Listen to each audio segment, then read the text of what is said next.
Magandang umaga mga kahuwan. Narito na ang ulat sa panahon today. Magandang umaga at happy Friday sa ating lahat. Ito po ang ating latest weather update ngayong Friday, April 17, 2026. Ngayong araw magpapatuloy po ang maaliwalas na panahon sa buong bansa. Especially dito sa may northern at sa may central Luzon, patuloy pong umiiral itong ridge ng high pressure area o yung extension nitong high pressure area na magdadala ng mas mababang tsansa ng mga pag-ulan.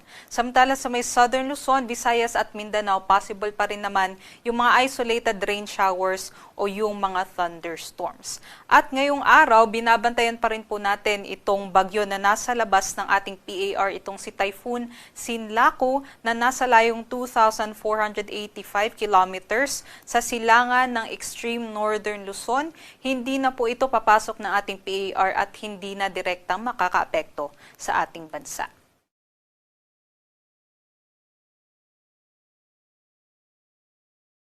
Para naman po sa pagtaya ng ating panahon ngayong araw, ito nga po dito sa may Luzon area, possible po na magiging mainit at maalinsangan po tayo buong araw. Ngunit yung mga thunderstorms natin ay maaari po nating maranasan especially dito sa may southern Luzon area. At ngayong araw, ito po yung ating agwat ng temperatura. Pinakamataas naman po dito sa may Tuguegarao, 22 to 36 degrees Celsius. Sumunod dito ang Metro Manila at Lawag, 22 to 34 degrees Celsius.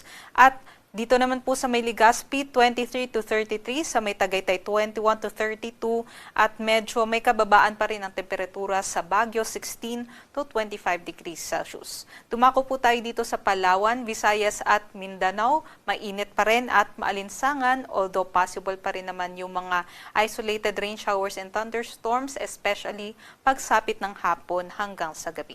Ito po yung ating mga agwat ng temperatura. May tatlong mga lugar po dito na maaari makaranas ng hanggang 34 degrees Celsius na temperatura. 24 to 34 po sa may Zamboanga, Davao at 25 to 34 naman sa may Tacloban at dito rin po sa may Puerto Princesa City.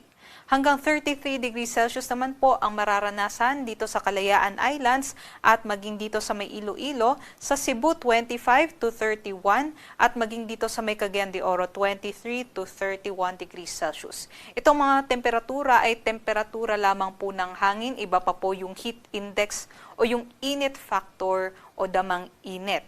Kahapon nga po nakapagtala tayo ng 37 to 38 degrees Celsius na heat index sa may Metro Manila, habang nasa may danger level naman po, 42 degrees Celsius ang naitala natin sa may Borongan, Eastern Samar. So yung heat index po, pinagsama na po yan na epekto ng init ng ating hangin, maging yung halumigmig o yung ating moisture sa hangin. So mas moist po yung hangin natin o mas maalinsangan, mas magiging mainit din po yung ating pakiramdam. At para ngayong araw, ito po yung ating forecast na heat index. Sa Metro Manila, 37 to 39 degrees Celsius, nasa extreme caution category pa rin po tayo.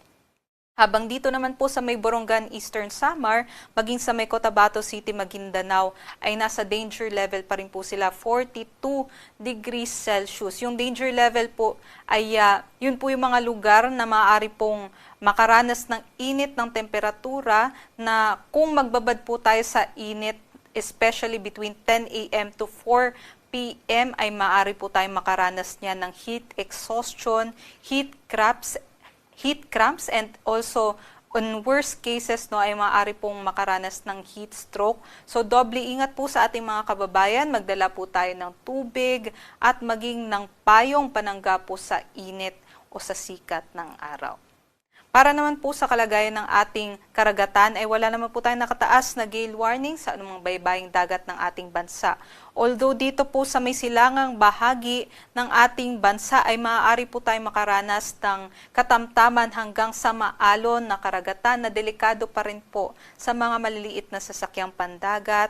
Doble ingat pa rin po sa ating mga kababayan.